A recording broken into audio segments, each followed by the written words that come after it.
Doncs la meva recerca consisteix en el disseny computacional d'enzims. Els enzims són proteïnes, és a dir, són biomolècules que el que fan és accelerar les reaccions químiques.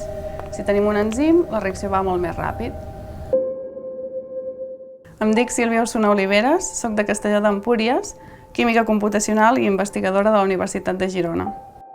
La química computacional es basa en l'aplicació de models matemàtics per estudiar processos químics o bioquímics. Nosaltres tenim un microscopi computacional, és a dir, tu mires, en aquest cas a través de l'ordinador, envies una simulació i amb l'ordinador ets capaç de veure, caracteritzar propietats, l'estructura de les diferents molècules de diferents processos químics. Ordinadors com els del Barcelona Supercomputing Center ens permeten estudiar sistemes més grans i de manera més ràpida.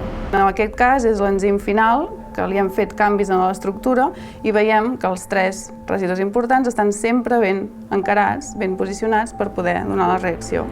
Per la indústria farmacèutica és un avantatge perquè ells tindran el producte en si molt més ràpid i de manera molt més eficient. Té un impacte en el medi ambient. Podem sintetitzar tot molt més fàcil, molt més ràpid i de manera molt més verda. Als 13 anys vaig començar a anar a classes amb en Josep Ministral i des de llavors he anat pintant. De fet, quan vaig haver de decidir què volia ser de gran, vaig estar dubtant si estudiar Belles Arts o estudiar Química. Fixa't a tu com es mou tot això. És que això són mitjans fascinants, eh? Fixa't tu, que és bonic, això mateix té una plasticitat, eh?